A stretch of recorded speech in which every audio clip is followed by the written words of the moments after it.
Hi, Jim Yant from Golden Years Advisors, the home of the Kairos Formula. Well, we got the advantage of getting a sneak peek into City National Rockdale's June speedometers. So I want to give you a quick verbal update on it. I'm not going to flash the slides, but we're going to attach it in the details beneath on this webpage where we're doing this update. But here's the quick summary. It's always 20 speedometers. One remains in the red. That's the geopolitical risk because of the war. We have 9 in the yellow, 10 in the green. And what really happened from last month to this month is one green, namely housing and mortgages, switched to a yellow. And that's because rates are going higher. Other than that, a couple of the greens got a bit weaker. Things in terms of the business outlook, leading indicators, some of the profit expectations a little bit weaker. And from a valuation perspective, one of the yellows got stronger, but you can see the details below. Instead, what I want you to do is focus on the forecast that City National Rockdale shared with us, which is on the following slide.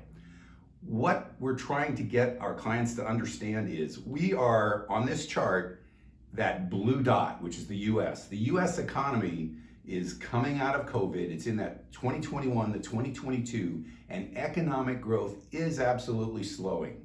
But there's literally 3 scenarios that City National Rockdale is planning for, and I think it's a good way for us to think about it. And that's the 3 tails of the curve to the right. And they put the odds that they're placing on each one of them. The highest one is the middle one, a slow growth scenario. And by that they mean in the first half of 2023, by that time, that growth is decelerating below normal rates, which would be about a 2% GDP. That's the most likely in their mind. They put one case better, that's the green one above it, that we merely slow to a normal growth, about a 2% GDP, and one case beneath it, which is the worst case situation, which is a mild recession. The message that we want our clients to get is, although there's a lot of talk on the news about a recession as if it's happening possibly this year, most forecasters are putting it at least 12 months or beyond out there. And from a City Rockdale perspective, they're talking about soonest is kind of like second half of 2023 or possibly in 2024. What's at issue is how hard the Fed applies the brakes by raising the interest rates and whether they back off. So we're all watching that. So that's the 3 scenarios that we have our eyes trained on. More tactically is this next slide, which we shared from the kickoff.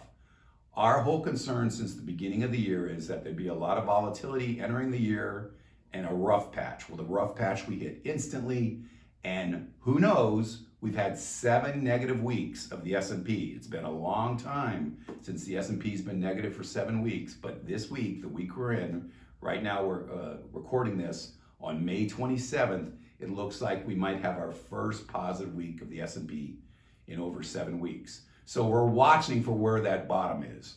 But from a historical perspective, in a midterm election year, if we get past that bottom, usually we have some pretty good times in terms of markets going forward. So that's what's happening in the market. That's the 3 forecasts we're watching and staying tuned to. The good news is that in some of the equity positions out there, they're actually getting back into the green. And you'll see us making changes to your portfolio to reflect the shifting movements that are going on in the markets. So we hope you have a great Memorial Day, and we'll keep our eye on the markets for you. Take care.